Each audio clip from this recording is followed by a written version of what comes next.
In a recent video, I talked about my favorite settings for a basic Photoshop style brush, and the main focus was on whether you should be using opacity or flow control to make your brush more transparent. And long story short, I pretty much appreciate the flow control. So if we have opacity at 100% and we just work with the flow, this is the brush that's really good for finalized rendering. So the viewer of your final product better be looking at this type of brush strokes that more naturally blend into each other without creating obvious layers that looks very digital and kind of wastes your time while you're trying to fight those digital layers and try to hide them. While if you go the opposite, so if you have flow at a higher number, you pretty much never should be using flow at 100% unless you have a very transparent shape of the brush, but with a round brush it's not the case. And you would be just controlling opacity, so you're gonna be making it like lower. In this case, you're getting those layers. And as I said, layers are great for all kinds of digital tricks, be it applying the basic aerial perspective effect. This is something you can't do in such a flat nature using a flow brush, or be it the main subject of this video, which is construction and the search. So in a way, this is the continuation and kind of an upgrade to the previous video about the search, which was called Just Don't Paint What You Don't Know. So the basic idea remains the same. We are searching for our shapes using a specific brushwork that lets us be free from any specific details that we haven't decided on yet. So we're able to search for complex geometry and concepts without the need of any sketch and just using the benefits of digital painting. Only this time around, instead of just looking for shapes using the flow brush, we're using the opacity brush.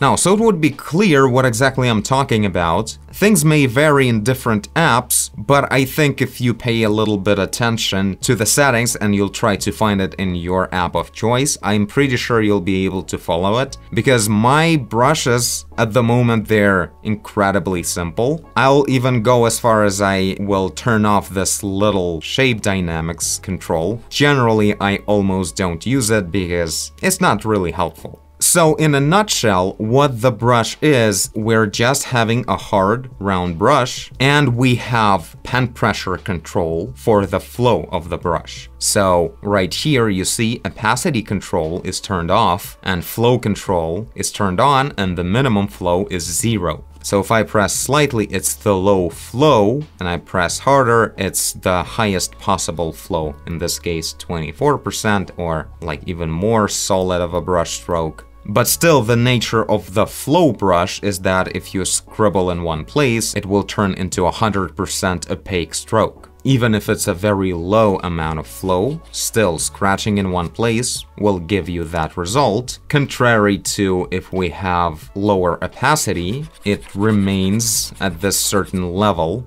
and that's the main difference. Now, that's all we do in the settings in here. Everything else is pretty much not important. So you just need to find a brush in your app that just paints like this.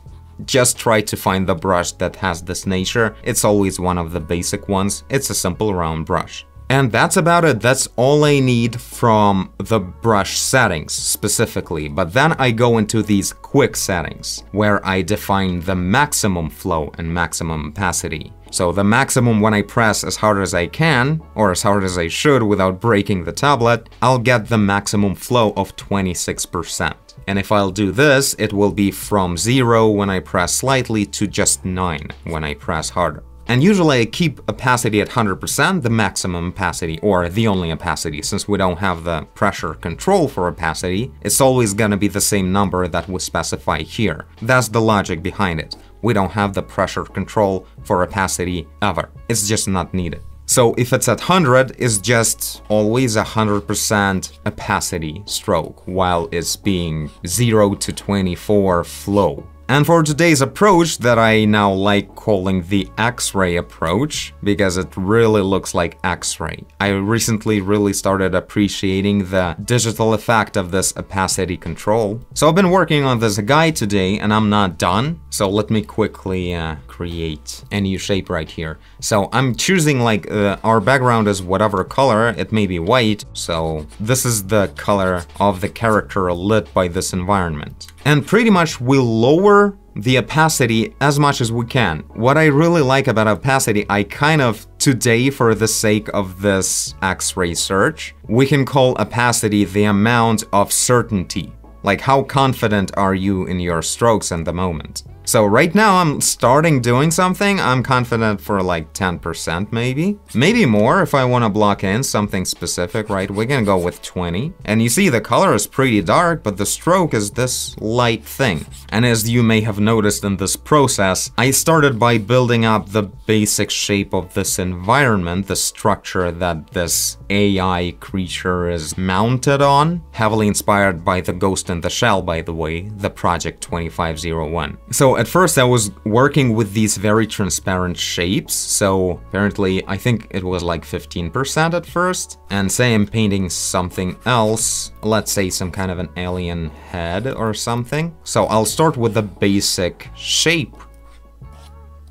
And at first, I really like working in this effect of, you see, I'm not really defining the lighting, I'm sort of defining the thickness, the way X-ray works. Or not the thickness really, like this plane, this is like the forehead, and it's the closest to us, so it's brighter, and everything else like goes into this exaggerated, like dives into exaggerated aerial perspective. So that's just the basic point. And it kind of looks like X-ray when you're working on it. And so you're just holding your brush and you're defining certain shapes, because that's what you usually have in your head when you are designing things. And at a certain point, I just immediately start doing the actual basic ambient lighting. As you can see right now, I decided to create some kind of very round upper lip that goes in between these big, whatever they are, you know, some kind of round shapes in here. They go like this, and in here the jaw will be in between them. I already started like shading, it's curving in, so it's getting darker. So the moment you feel like you can do the lighting, just switch to ambient lighting from that point. Of course, you need to have the practice of working with basic lighting. And what I like about this X-ray is that the moment you get a bit too dark, like you already made too much strokes in the same place defining all kinds of masses, now you just go with the lighting up things, you know? Now I'm lighting up the upper plane of this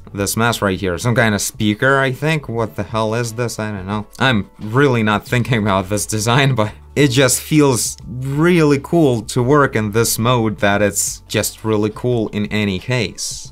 I don't know, now he looks like some kind of reptile. I wanted him to not have the eyes, but now these speakers are so the eyes, so maybe I can avoid that. And you see, in this X-ray mode, it's really easy to just not commit to anything, which is perfect. This is exactly what you want. Like, I'll just paint over it, it's so easy. There was no shading in here, no dedication whatsoever. So let's go with a stronger forehead. And you see my confidence kind of grows, now it's 50% opacity. And now I'll lower it a bit as well, because I want to add something. This is like the basic shape, but it's like boring. So I'm grabbing this lower amount, and what's really cool about this opacity limitation, I know that any stroke that I'll make, it will be just this amount of transparency. It means you just never lose any details, which is the point of X-ray in a way, you know? You can see through any brushstroke you make. So let's see, what if we add like a mass in the center, but I really don't want it to look like a nose. It feels like it will almost always look like a nose. Let's zoom out a bit. We can actually start from very high like that.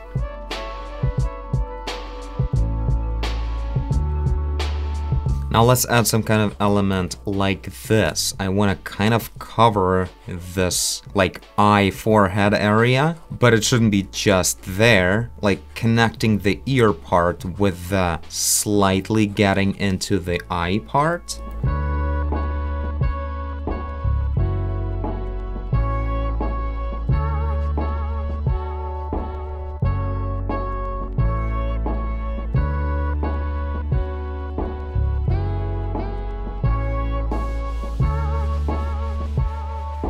Alright, let's improvise and make some kind of sense out of this shape. Let's say it goes all the way around. And yeah, at this point, I'm kind of done searching, I would say. There's not a lot to search in here, maybe like this element and generally more specific designs of smaller parts. But those you can already search in just the render. So I'm going 100% opacity and now just lowering the flow as much as I want. And this now turns into the brushwork that will look very nice for the actual shading and detailing.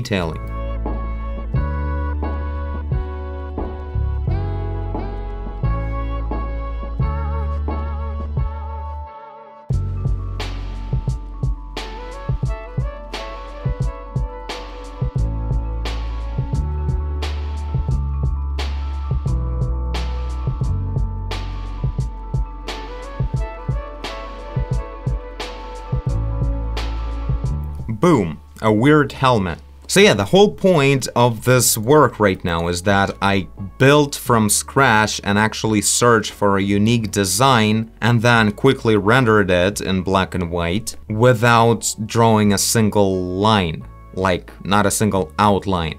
I wasn't sketching it, yet it allows you to truly build things and search for complex concepts. With building actual complex structures, I know this is messed up, that's just me. And yeah, this is the approach I really like now. You search for your shapes using this transparent layering, but the moment the sketch part, the search for the shapes, the geometry is done, you just go to the 100% opacity and work with the flow brush from that point, rendering actual final polished look. And it all comes together pretty naturally, blending one into another, the sketch into the painting. So let's see, it needs to be some kind of almost like a high-tech cyberpunk altar with two big, I don't know, capsules that are supposed to be shooting something. I don't know, I just like the capsules. Positioned symmetrically, and that thing at the bottom and here.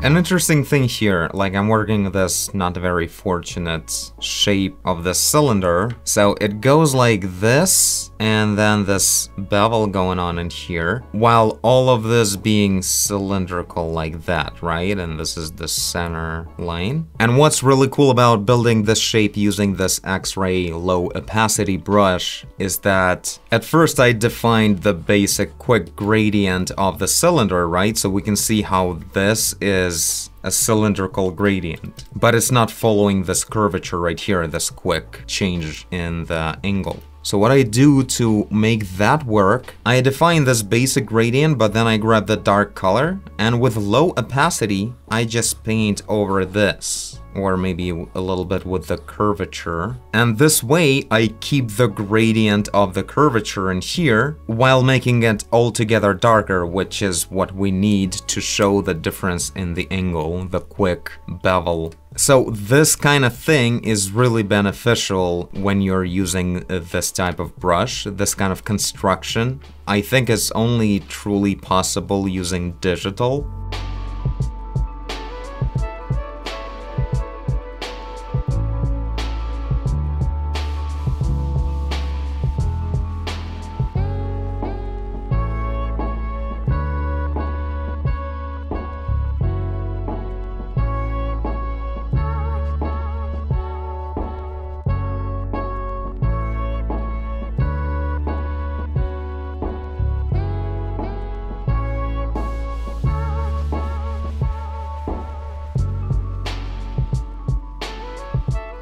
Oh no, it looks like this is his legs. That looks horrible. Didn't see that at all before. I hope this doesn't resemble legs. I really want the pipes. And you can't have one pipe in the middle too, like So yeah, that's the kind of fun you have with the search in this case. And you saw how effortlessly I completely scraped the previous idea and built a different one on top. Yeah, you know what? It felt like a bunch of really dumb shapes. I actually completely zoned out. I was thinking about all kinds of stuff. But yeah, it ended up actually looking really cool in general, you know, like continuation of this. Even this mustard right here is looking kind of fun.